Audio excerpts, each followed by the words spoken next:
अब आ रही है आवाज? डोली, आवाज आ रही है? हेलो। ऑडिबल। आ रही है। परम पूज्य देवाधिदेव 1008 श्री शांतिनाथ भगवान की जय। परम पूज्य आचार्य श्री विद्यासागर जी महाराज की जय। परम पूज्य आचार्य श्री समय सागर जी महाराज की जय। मुनि श्री प्रणम्य सागर जी महाराज की जय। हम रिद्धिधारी मुनिराजों के बारे में पढ़ रहे थे। तो इसमें कल हमारी 36 रिद्धियां हो गई थी। आज आगे बढ़ते हैं 37 नंबर से। मुनिराजों की तप के प्रभाव से ये रिद्धियां चौथे काल में प्रकट होती हैं। तो हमें भी भावना करनी है कि हम भी इन रिद्धियों को बहुत जल्दी प्राप्त करें। तो अप्रतिघात रिद्धि, पर्वत के मध्य भाग में आकाश के समान गमन आगमन करने की शक्ति। अप्रतिघात में पर्वत के बीच में से ऐसे निकल जाएं जैसे खुले आकाश के बीच में से जाते हैं। ऐसे मुनिराज कहीं से भी निकल सकते हैं, दीवार हो, पहाड़ हो, बड़े वृक्ष हो। तो हमें तो साइड में जाना पड़ेगा निकलने के लिए, लेकिन मुनिराज घर में आए तो वो दरवाजे से जाने की जरूरत नहीं है, वो कहीं से भी दीवार से निकल सकते हैं। ऐसी ये अप्रतिघात रिद्धि होती है। प्राप्ति रिद्धि, भूमि पर बैठे हुए उंगली के अग्र भाग से मेरु शिखर या सूर्य चंद्रमा आदि का स्पर्श करने की शक्ति। तो जमीन पर बैठे हैं और जमीन पर बैठे हुए उंगली से क्या छू सकते हैं? सुमेरु पर्वत बहुत ऊंचा है, उसका शिखर छू सकते हैं। और सूरज चांद, उनको भी छू सकते हैं। ऐसी शक्ति मुनिराजों में होती है। प्राप्ति रिद्धि जिनको होती है, ऐसे मुनिराज स्पर्श करने की शक्ति रखते हैं। दीप्त तप रिद्धि, बड़े बड़े उपवास करते हुए भी शरीर की कांति प्रतिदिन शुक्ल पक्ष के चंद्रमा की तरह बढ़ना। कितने ही उपवास कर लें, महीनों महीनों के उपवास भी कर लें, तो भी ऐसा नहीं कि शरीर का तेज कुछ फीका पड़ जाए, बिल्कुल चमकता हुआ शरीर। हम तो एक दिन उपवास करके ही ढीले हो जाते हैं, शरीर ऐसा लगता है बुझा बुझा सा। लेकिन मुनिराज, दीप्त तपवृत्ति वाले मुनिराज कितने ही उपवास कर ले, हमेशा उनका मतलब कांति बढ़ती ही है। शरीर का बल भी बढ़ता है, मतलब उनका शरीर में उनके शक्ति भी घटेगी नहीं, ऐसी उनकी रिद्धि होती है। अगली है तप्त तप रिद्धि, जिनके ग्रहण किए हुए 4 प्रकार के आहार का तपे हुए लोह पिंड द्वारा सोखे गए पानी के समान निहार नहीं होता है। तो 4 तरह का आहार वो लेते हैं, तो क्या होता है उसमें? जैसे लोहे के पिंड के ऊपर, मतलब गरम लोहे का पिंड है या तवा है, तो उसके ऊपर पानी डालें तो वो सब सूख जाता है। उसी तरह मुनिराज जो भी भोजन करते हैं, वो सब अंदर ही सूख जाता है, उनको निहार नहीं होता। वे तप्त तप रिद्धि के धारक जिन कहलाते हैं। इन मुनियों को नमस्कार करने की भावना से भी तप करने की शक्ति बढ़ती है। तो हम ऐसे सब रिद्धिधारी मुनिराजों को नमस्कार करें, ताकि हम भी भविष्य में ऐसा तप कर सकें। तो आत्म शुद्धि के लिए हम इन सब मुनिराजों को नमस्कार करते हैं। अगली है महा उग्र तप रिद्धि। 1, 2, 4 या 15 महीने, 15 दिन या 1 महीने आदि तरह तरह के उपवास वो धारण करते हैं। मान लो कोई मुनिराज, उन्होंने नियम लिया कि हमेशा 1 महीने के बाद ही लेंगे आहार। तो पूरे जीवन मतलब वृद्धावस्था भी आ जाएगी, मृत्यु तक वो छोड़ते नहीं है अपना नियम। जिन्होंने 15 दिन का नियम लिया है तो वो हमेशा 15 दिन के बाद ही करेंगे। बीच में अगर वो ज्ञानतराय हो गई या आहार नहीं मिल पाया तो फिर से 15 दिन आगे बढ़ा लेंगे। तो इस तरह से पूरे जीवन उग्र तप करते हैं। घोर तप रिद्धि, भयानक रोगों से पीड़ित होने पर भी उपवास व काय क्लेश से विमुख नहीं होते। कितने ही भयानक रोग हो जाएं फिर भी वो उपवास करना छोड़ते नहीं हैं। काय क्लेश करते हैं, शरीर को कष्ट देते हैं, मतलब हो तो हो शरीर को कष्ट, शरीर की परवाह नहीं करते और अपना ध्यान लगाते हैं। हिंसक जीवों से भरे भयानक वनों में निवास करते हैं। तो देखो, जिनके अंदर शक्ति थोड़ी कम होती है तो सब मुनि राज इस तरह नहीं रहते, लेकिन जो बहुत शक्तिशाली होते हैं, वज्र वृषभ नाराज सहनन जिनका होता है, तो वो अपने गुरु से आज्ञा लेकर कि उनके गुरु आज्ञा दे दें तो फिर वो वन में अकेले रहते हैं। तो जिनके अंदर कोई डर नहीं है, अगर कोई मुनिराज ऐसे हैं कि अकेले नहीं रह सकते तो वो संग में रहते हैं, लेकिन कोई कोई मुनिराज वो अकेले रहते हैं। तो इस तरह भयानक वनों में भी अकेले रहते हैं।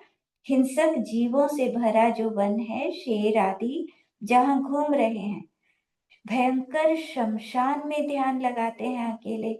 पर्वत की चोटी पर गुफा, शून्य स्थान जहां दुष्ट यक्ष राक्षस पिशाच आदि नृत्य करते हों, जो व्याघ्र सर्प और मृगों की भीषण आवाजों से बहुत भयंकर वन है। तीव्र सर्दी या तीव्र गर्मी वाले स्थानों पर घोर तप रिद्धि के धारक निवास करते हैं।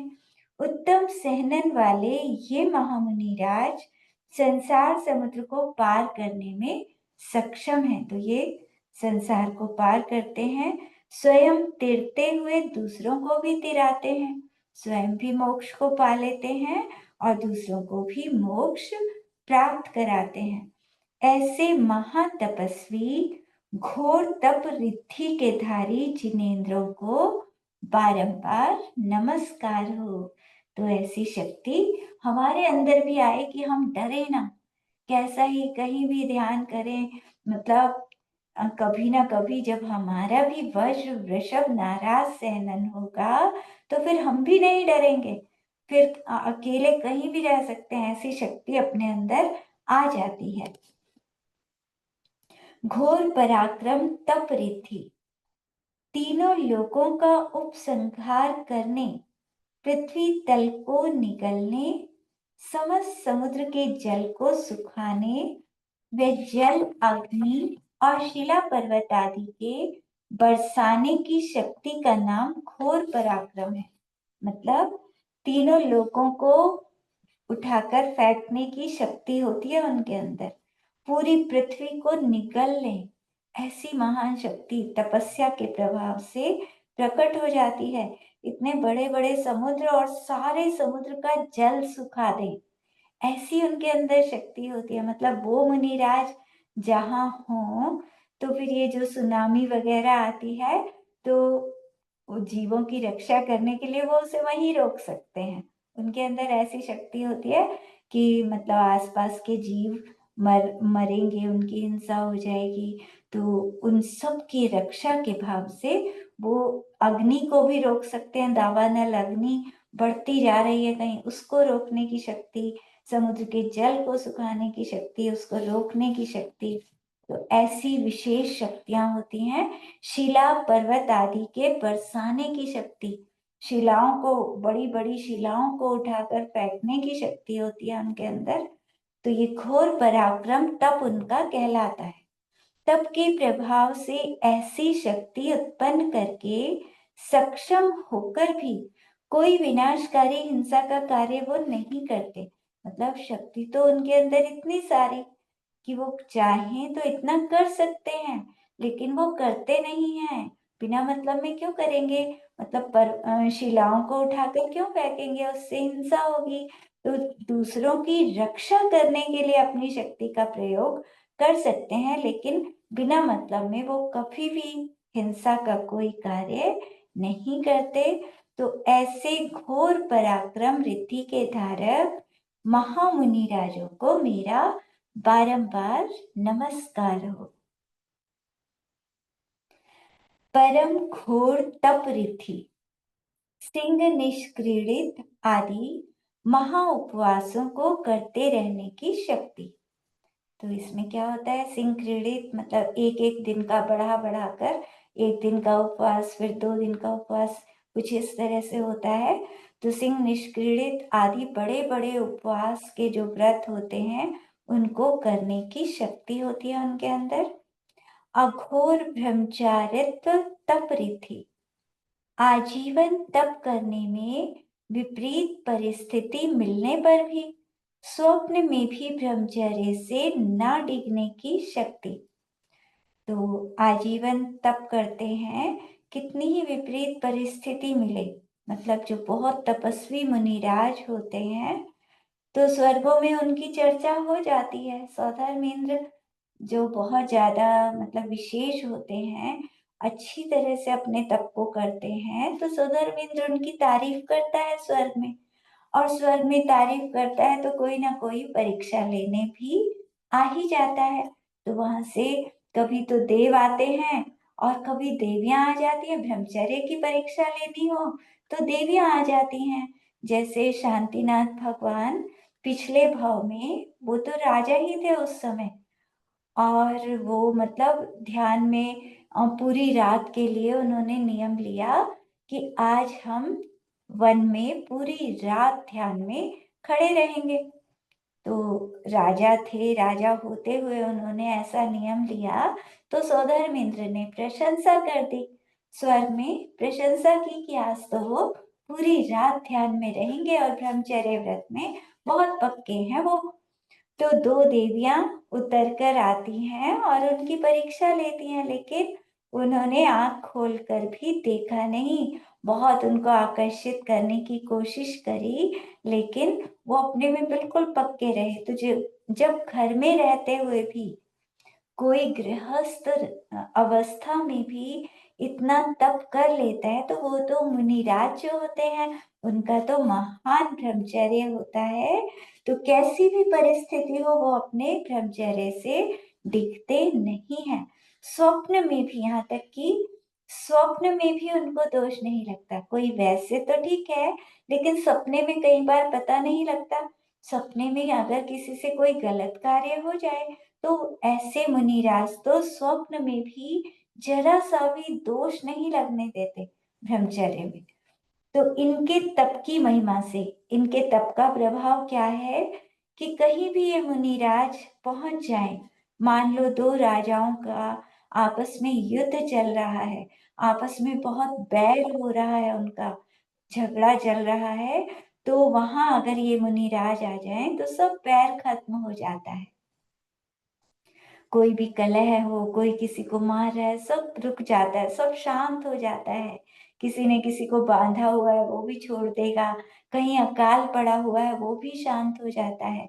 जैसे रावण था ना, रावण और लक्ष्मण, राम लक्ष्मण का युद्ध जब चल रहा था, तो जिस दिन रावण की मृत्यु हुई थी, रावण की मृत्यु हुई, और अगले दिन 50 या 56,000, कुछ ऐसी संख्या थी, कि इतने सारे रिद्धिधारी मुनिराज आकाश में से विहार करते हुए लंका में आ गए। तो उनके आते ही तो एकदम मतलब रावण के मरने से वहां शोक छाया हुआ था। पूरे नगर में शोक छा रहा था। उसकी रानियां जो थी, सब रो रही थी, दुखी हो रही थी बहुत ज्यादा। और अगले ही दिन 56,000 मुनिराज आकाश में से गमन करते हुए लंका में प्रवेश कर गए, वहां आकर विराजमान हो गए। सब इतने आनंदित हो गए, बहुत ज्यादा आनंद छा गया। सब रानियां इतनी प्रसन्न हुई, इतने सारे मुनिराज और आकाश में गमन करने वाले एक साथ आ गए। इतने मुनिराज। तो उन्होंने सब रानियों ने दीक्षा भी ले ली, फिर आरिका बन गई वो सभी। तो मतलब क्या होता है कि अगर वो मुनिराज पहले आ जाते तो युद्ध होता ही नहीं, तो वो युद्ध ही शांत हो जाता। तो वही है कि ये मुनिराज अगर कहीं पहुंच जाए ऐसी जगह, लेकिन वहां तो ऐसा ही होना था ना।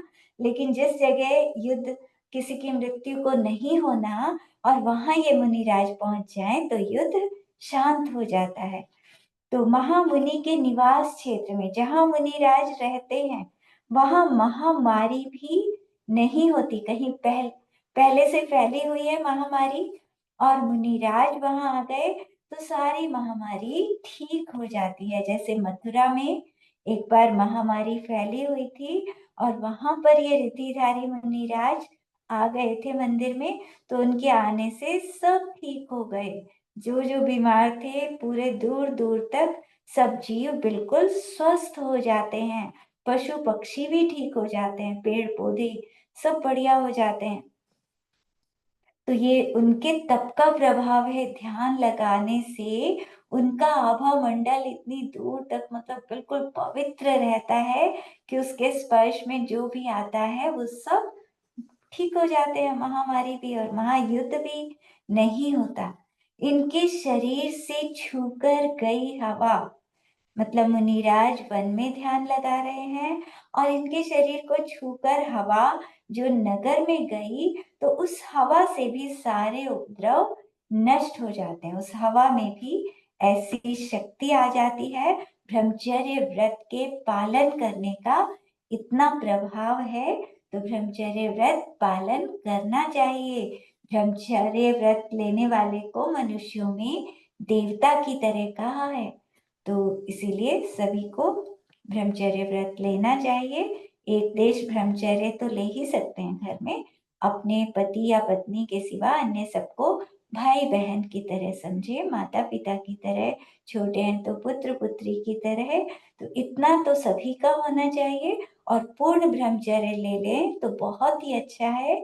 जिनकी आयु थोड़ी बड़ी हो गई है तो वो पूर्ण ब्रह्मचर्य लें, तो इससे फायदे ही फायदे हैं आगे चलकर। बल्कि भावना करनी चाहिए कि ये हमारा ब्रह्मचर्य व्रत मोक्ष जाने तक बना रहे।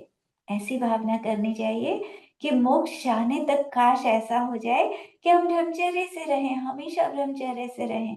विवाह तो बहुत कर लिए हमने, अनादिकाल से क्या कर रहे हैं, यही किए जा रहे हैं। तो अब इन विषयों की आसक्ति को छोड़कर ब्रह्मचर्य व्रत को ग्रहण करना और उसकी आगे के लिए भी भावना करनी चाहिए। तो इस रीति के धारक मुनिराजों को नमस्कार करते हैं तो उपसर्ग सहने की शक्ति प्राप्त होती है।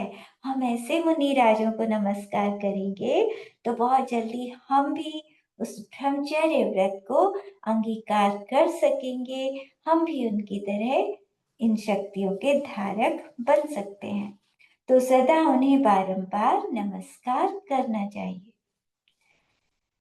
अगली रिद्धि है आमर्ष औषधि रिद्धि। महामुनिराज के हाथ व पैर आदि के स्पर्श मात्र से जीवों के सभी रोग दूर होने की शक्ति। मुनिराज उनका मतलब हाथ से किसी को छू दें, कोई मनुष्य या कोई जानवर, तो छूते ही उसकी सारी बीमारी बिल्कुल ठीक। पैर भी अगर छू जाए, कोई जीव है और पैर भी अगर उनका छू गया उसको, तो वो बिल्कुल ठीक हो जाएगा। पेड़ पौधे कुछ भी हो, कोई भी जीव है, सबके रोग ठीक हो जाते हैं। इन मुनिराजों को नमस्कार करके हम भी अपना शारीरिक स्वास्थ्य चाहते हैं कि मतलब भावना करें कि विदेश क्षेत्र में ऐसे बहुत सारे मुनिराज हैं इस समय भी, तो हम उनको नमस्कार करते हैं ताकि हम भी स्वस्थ रहें, शरीर स्वस्थ रहे, मानसिक स्वास्थ्य भी रहे, मतलब मन से भी हम दुखी ना हो, और हमारा आत्मा भी स्वस्थ रहे, आत्मा में राग द्वेष कषाय आदि ना आए। तो आमर्ष औषधि रिद्धि को प्राप्त सभी ऋषियों को हमारा नमस्कार।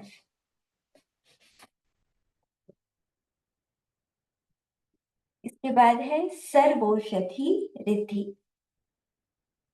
जिन महामुनि राजों के अब बहुत तप करते हैं, तो तप करने से पूरा शरीर उनका दवाई बन जाता है। दवाई मतलब पूरा दवा घर घूमता है। मुनिराज विहार कर रहे हैं, उनके शरीर का खून वो भी दवाई है, मांस भी दवाई, अस्थि, उनके जो बाल हैं वो भी दवा का काम कर जाते हैं, नाखून, हाथ पैरों के जो नाखून हैं वो भी दवा है, मल मूत्र अंग उपांग, सारा शरीर दवाई है, सब औषधि रूप में परिणत हो जाते हैं और सुगंधित हो जाते हैं। पूरा शरीर उनका सुगंधित होता है, कहीं कोई दुर्गंध नहीं। तो उनके ये सर्वौषधि रिद्धि कहलाती है। इन मुनिराजों से स्पर्शित जल, मान लो जल को छू दिया इन्होंने, तो वो जल और हवा, जिस जो हवा उनके शरीर से छू कर गई, तो सब रोग दूर हो जाते हैं। मतलब नदी बह रही है और नदी का अगर स्पर्श उनसे हो गया नदी के जल से, तो उस जल में ऐसी शक्ति आ जाएगी सबके रोगों को दूर करने की, और हवा में भी ऐसी शक्ति आ जाती है। तो मथुरा में महामारी के समय ये सप्त ऋषि आए थे, सर्वौषधि रिद्धि भी थी उनको, तो उनके आते ही महामारी सारी नष्ट हो गई थी। ऐसे सर्वौषधि रिद्धि धारक महामुनि राजों को हमारा बारंबार नमस्कार हो। इसके लिए मंत्र भी पढ़ सकते हैं। मान लो कोई बीमार है, किसी को बहुत कोई बड़ी बीमारी है या छोटी बीमारी है, तो उस बीमारी को दूर करने के लिए ये मंत्र पढ़ा जाता है इसी रिद्धि का, नमो सबो सही पत्तानम जिनानम। तो इस मंत्र को रोज पढ़ना चाहिए, इसकी अधिक से अधिक जाप रोज करें तो उससे बीमारियां ठीक हो जाती हैं। एक बार फिर बताती हूँ, नमो सबो सही पत्तानम जिनानम। ग्रुप में लिख दूंगी, चलो आज मैं। फिर अगली है खेलोषधि रिद्धि। खेलोषधि रिद्धि किसे कहते हैं? लार, कफ, आंख का मैल, नाक का मैल, इनको खेल कहते हैं। आंख नाक आदि का मैल, तो जिनके शरीर का ये मैल, ये भी दवा बनकर जीवों के रोगों को दूर कर देता है, वह खेलौषधि या छ्वेलौषधि रिद्धि कहलाती है। तो पूरे शरीर में मतलब मैल में भी शक्ति आ जाना दवाई की, ये तपस्या का प्रभाव है। इतना अच्छा वो ध्यान लगाते हैं, महीनों महीनों भी ध्यान करते रहते हैं, तो ऐसी शक्तियां उनके अंदर अपने आप प्रकट हो जाती हैं। आत्मा में लीन होने के कारण ये शक्तियां प्रकट होती हैं। तो सभी को भावना करनी चाहिए कि हम भी बहुत जल्दी ऐसे आत्मा में लीन हो जाएं कि हमारा भी पूरा शरीर औषधि बन जाए। हम भी जहां जाएं, सब दुखी लोगों का दुख दूर हो जाए, सबकी बीमारियां दूर हो जाएं। ऐसी भावना सबको करनी चाहिए कि हम भी सर्वौषधि रिद्धिधारी मुनिराज बने और दूर दूर तक सबको स्वस्थ कर दें। फिर है जलौषधि रिद्धि। शरीर के पसीने में जीवों के रोगों को नष्ट करने की शक्ति। तो जल मतलब पसीना, मुनिराज के शरीर से गर्मी में जो पसीना आता है, वो पसीना भी दवाई का काम करता है। किसी के ऊपर गिर जाए तो उसकी सारी बीमारियां ठीक हो जाए। मलौषधि रिद्धि, जीभ, होंठ, दांत, नाक और कान का मैल, इन मैल में भी रोगों को नष्ट करने की शक्ति।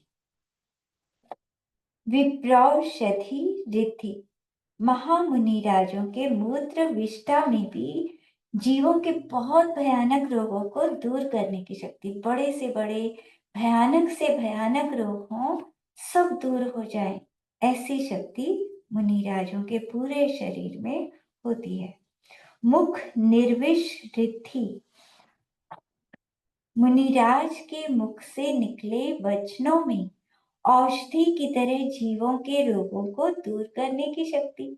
मतलब किसी को, जैसे कोई बीमार व्यक्ति मुनिराज के पास आए और अपना दुख कहे उन्हें, तो उन्होंने कहा कि तुम ठीक हो जाओगे, चिंता मत करो। बस उन्होंने बोला और उसके रोग दूर हो गए, उसकी बीमारियां ठीक हो गई। तो वचनों में ऐसी शक्ति कि बस जो बोल दिया और वो बीमार व्यक्ति ठीक।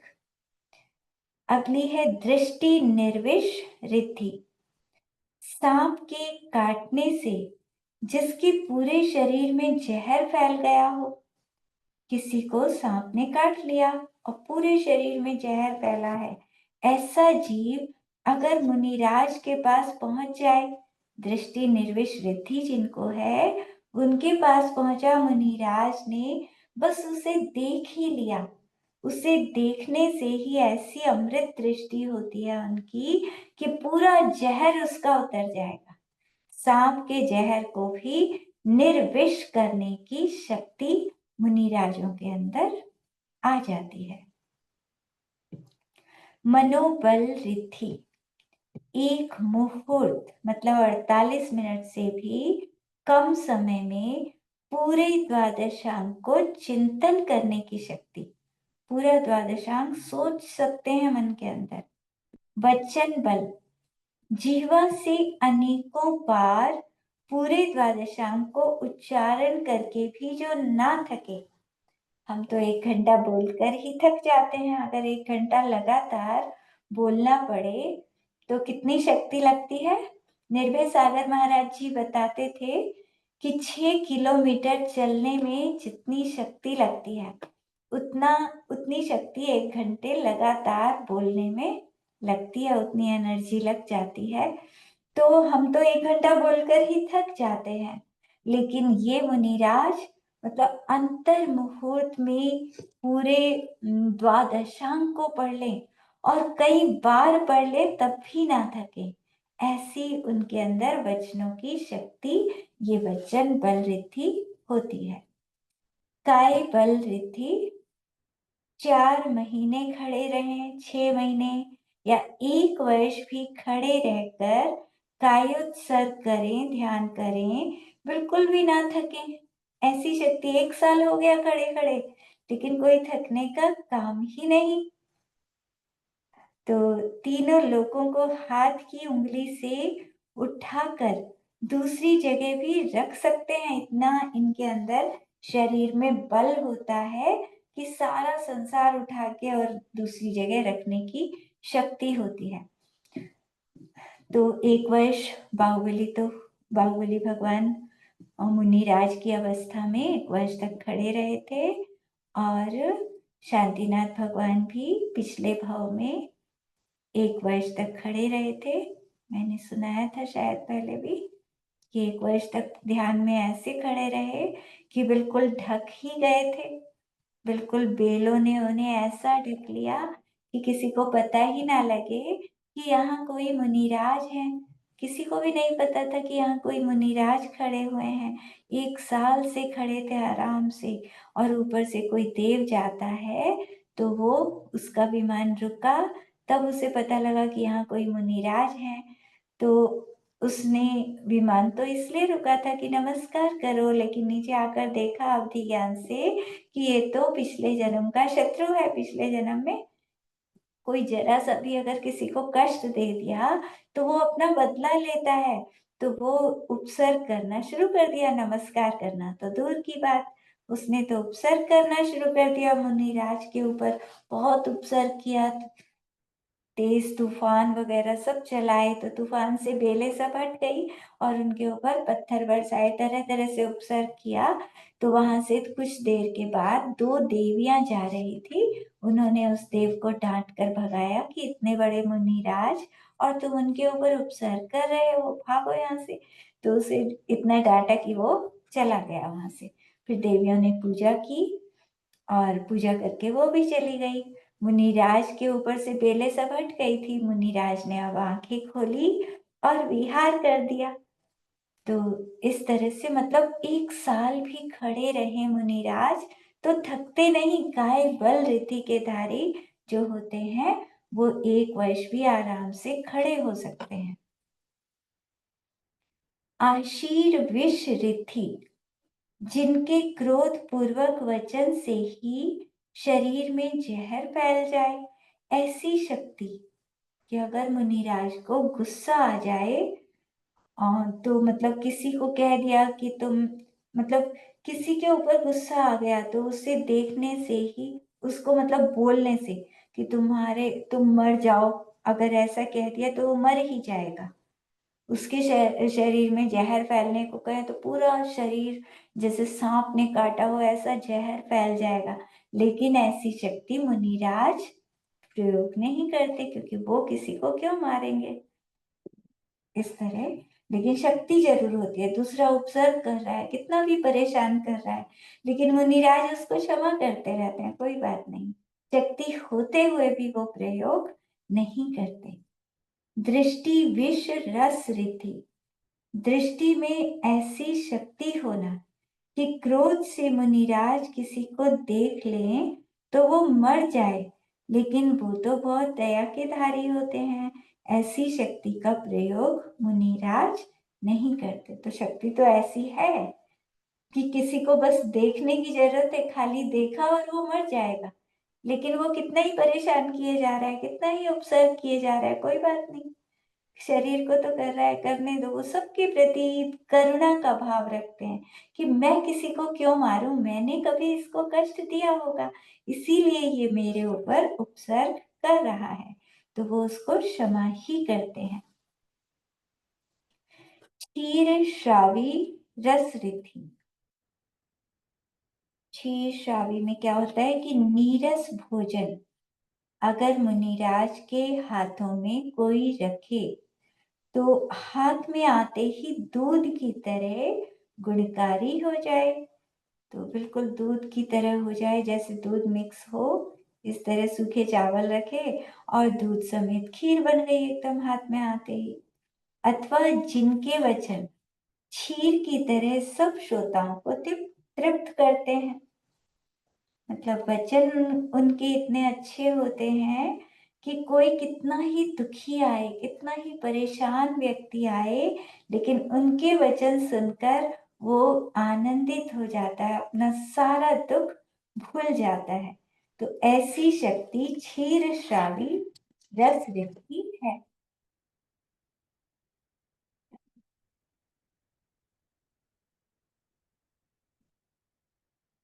इसके बाद है सर्पी श्रावी रस रिद्धि। सर्पिश कहते हैं घी।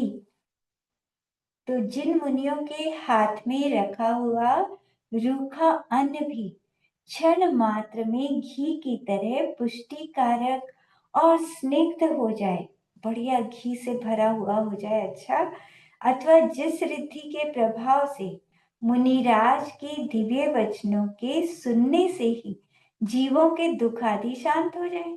मुनिराज का उपदेश सुना उनके पास बैठकर और उसका सारा दुख शांत हो गया। बहुत दुखी था, बहुत परेशान था, बहुत टेंशन थी, लेकिन मुनिराज की वाणी सुनते ही सारा दुख दूर हो जाता है।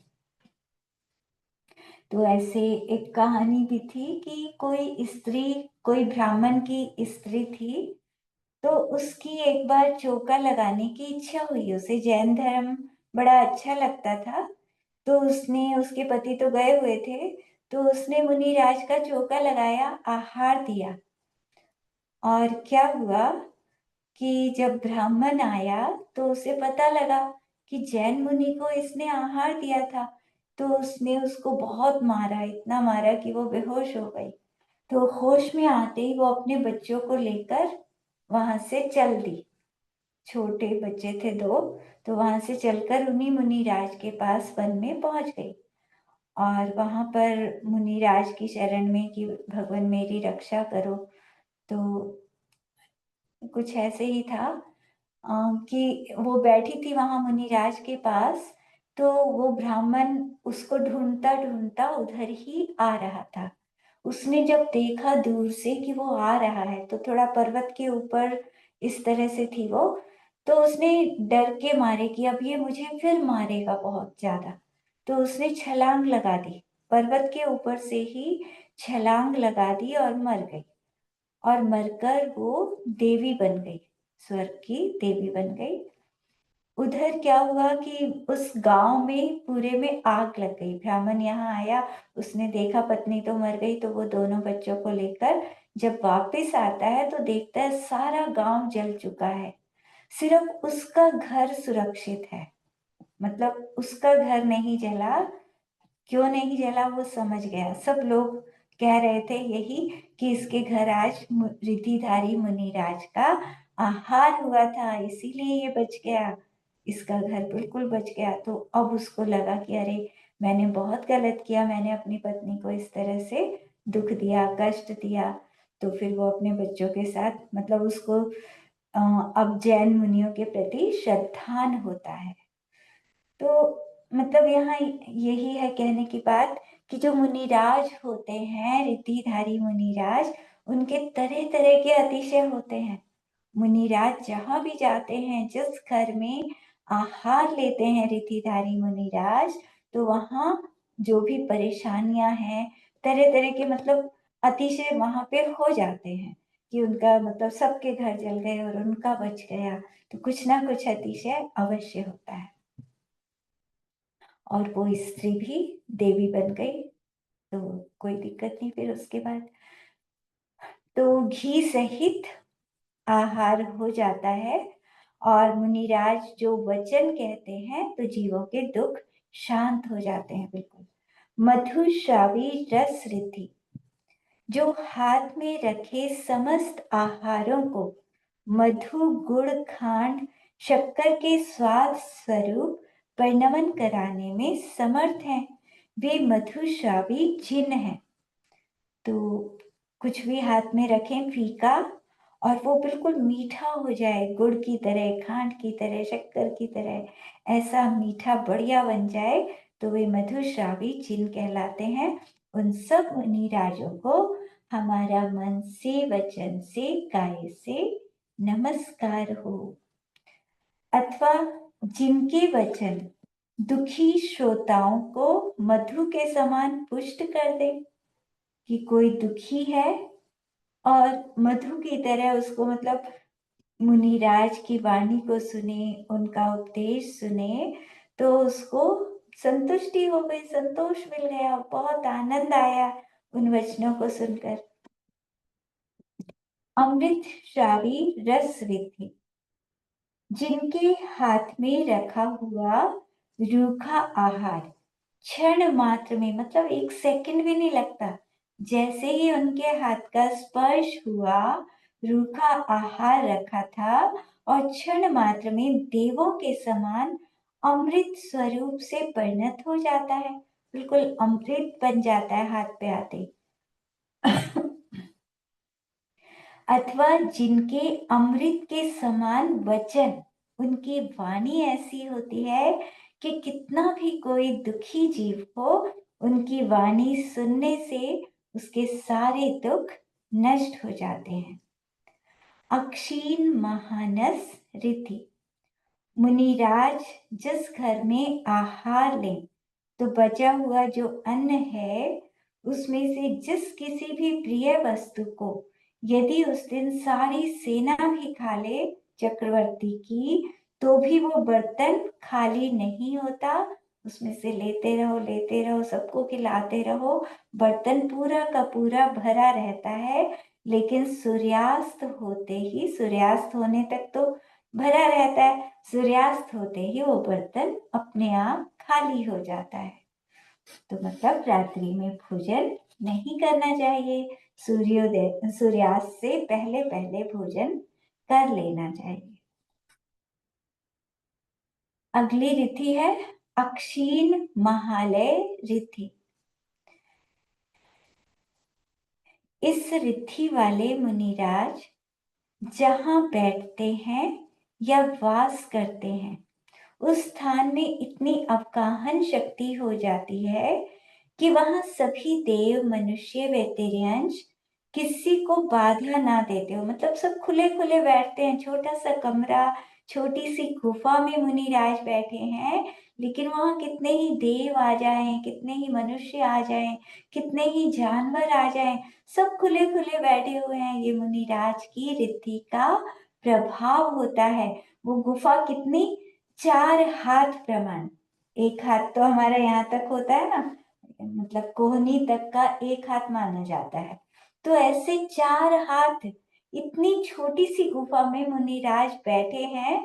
और उतनी सी गुफा में चक्रवर्ती राजा भी अगर पूरी सेना को लेकर आ जाए तो उस छोटी सी गुफा में सब खुले खुले बैठ सकते हैं। ऐसी उनकी रिद्धि का प्रभाव होता है।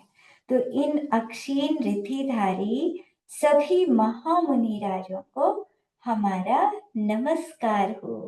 विदेश क्षेत्रों में 5 विदेश क्षेत्र, जिनमें 160 आर्य खंड हैं। तो 160 आर्य खंडों में इस समय जितने भी अक्षीण रिद्धिधारी मुनिराज या अन्य किसी भी रिद्धि के धारी मुनिराज हों, सबको हमारा नमस्कार, नमस्कार, नमस्कार।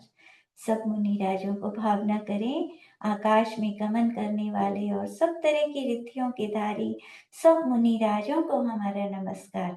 3,9 करोड़ महामुनिराजों को जब हम नमस्कार करते हैं तो उसमें ये सब मुनिराज आ जाते हैं।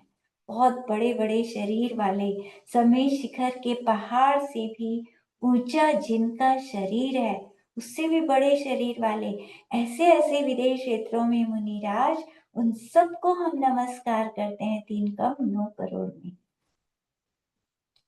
तो सबको नमस्कार करने की भावना करना।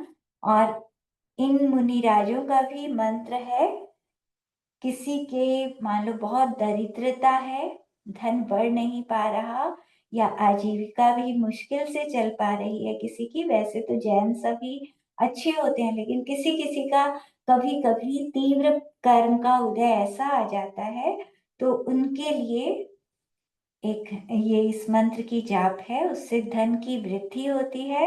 और साधु अगर इस जाप को करें तो आत्म गुणों की संपत्ति बढ़ती है। तो आत्मा के गुणों को बढ़ाने के लिए वो तो हम भी कर सकते हैं, अपने आत्म गुणों की संपत्ति हमारी भी रिद्धिधारी मुनिराजों की तरह हो। तो हम इस जाप को कर सकते हैं, नमो अक्षीण महानसानम जीर्णानम। एक बार फिर देखो, नमो अक्षीण महानसानम जीनानम। तो इस मंत्र को पढ़ना चाहिए, जितना हो सके ज्यादा से ज्यादा जाप रोज करें। कुछ महीने तक करते रहेंगे तो अपने आप धीरे धीरे इसका प्रभाव पड़ेगा। तो इस तरह यह हमारी 64 रिद्धियां पूरी हो गई। सभी को भावना करनी चाहिए कि हम भी जल्दी से विदेश क्षेत्र में मुनिराज बनकर इन रिद्धियों को प्रकट करके और केवल ज्ञान को प्राप्त कर ले। पहले अन्य रिद्धियां हो जाएंगी और लास्ट में केवल ज्ञान हो जाता है। तो अन्य सब हो या ना हो, लेकिन हम भावना करें, असली तो केवल ज्ञान है। केवल ज्ञान की भावना करनी है। अन्य रिद्धियां भी हो जाएं तो बहुत अच्छी बात है, और नहीं तो केवल ज्ञान तो अवश्य ही हो जाए। तो सब ऐसी भावना करेंगे। जावानी की ज्ञान ते सुझी लोकालोक, सोवाणी मस्तक चढ़ो सदा दे धो धो। ही जिनवाणी भारती तो ही जब दिन रैन, जो तेरी शरणा गए सो पावे सुख चैन। 9 बार नमोकार मंत्र पढ़ेंगे।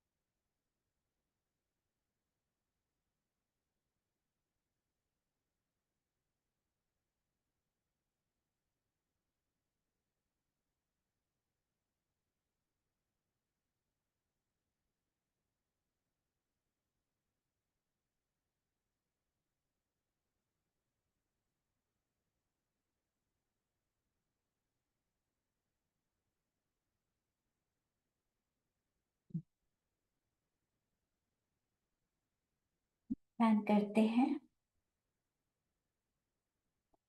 शांत,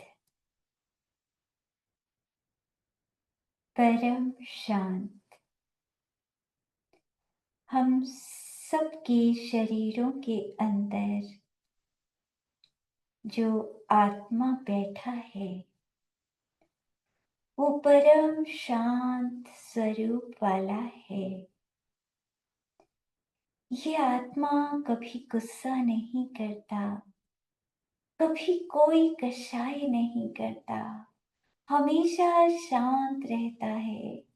निश्चय से देखें तो मेरा आत्मा सिद्ध भगवान की तरह हमेशा शांत है। ऐसे शांत स्वरूप वाले अपने आत्मा को चिंतन करना। मेरे आत्मा का एक एक प्रदेश बिल्कुल शांत है। मुझे कहीं इधर उधर जाने आने की इच्छाएं नहीं करना। अपने आप से कर्म जहां चाहे ले जाएं। मुझे तो कहीं भी रहूं, अपने आत्मा की शांति को पाना है, अपने आत्मा की शांति में रहना है। व्यवहार से शरीर कहीं भी रहे, निश्चय से अपना उपयोग आत्मा में रहे, आत्मा के आनंद में डूबा रहे। असंख्यात प्रदेश वाला हम सबका आत्मा एक एक प्रदेश परम शांति से भरा हुआ, परम आनंद से भरा हुआ आत्मा का एक एक प्रदेश शांत स्वरूपी अपने आत्मा को चिंतन करूं। मेरे अंदर आत्मा के असंख्यात प्रदेश बिल्कुल शांत। उस आत्मा की शांति को महसूस करना है। जितनी शांति मेरे आत्मा में है, ऐसी शांति पूरे संसार में कहीं नहीं। सारा संसार अशांत है। सब इधर से उधर आ जा रहे हैं। सबके पास बहुत सारे विकल्प हैं। अगर मैं विकल्पों को नहीं कर रहा तो मैं सबसे अच्छा हूं। अपने आत्मा में ठहरना, यही मेरा असली काम है। मैं अपने आत्मा में रहूं। मेरा आत्मा भगवान के जैसा परम शांत, दर्पण की तरह। जैसे दर्पण का काम सबको झलकाने का है, ऐसे मेरे आत्मा का काम भी सबको अपने अंदर झलकाना। जो सामने आया उसी को अपने अंदर झलका लिया। सब झलकता रहता है, लेकिन ये कोई भी मेरा नहीं है। मैं सिर्फ झलकाऊंगा, लेकिन झलकाने से ये मेरे नहीं हो जाएंगे। जैसे चंद्रमा चंद्रमा की चांदनी रोज पृथ्वी को प्रकाशित करती है, लेकिन चंद्रमा कहे कि पृथ्वी तो मेरी ही हो गई, तो पृथ्वी कभी चंद्रमा की नहीं होती, क्योंकि पृथ्वी अलग है। चंद्रमा ने प्रकाशित किया उसे, तो इसका मतलब ये नहीं कि पृथ्वी उसकी हो जाएगी। ऐसे ही हमारे सामने जो भी आता जाता है, हमारा आत्मा उसको प्रकाशित करता है, हम उसको जान लेते हैं। तो इसका मतलब ये तो नहीं कि वो सामने के सब पदार्थ हमारे हो गए। ये सब आना जाना लग रहा है इस संसार में, लेकिन सब पर द्रव्य है, कोई भी मेरा नहीं है। मैं अकेला अनादि काल से संसार में भटक रहा था और अनंत काल तक अकेले ही रहना है। इसीलिए बस एक ही उपाय है, सिद्ध शिला पर जाकर सिद्ध भगवान का ध्यान करें, परमानंद में लीन हो जाएं, हमेशा हमेशा के लिए उस आत्मा के आनंद में डूब जाएं, कभी एक क्षण के लिए भी बाहर ना आना पड़े। बस ऐसी सिद्ध दशा बहुत जल्दी हम सबकी प्रकट हो जाए। नमो सिद्धानम, नमो सिद्धानम, नमो सिद्धानम।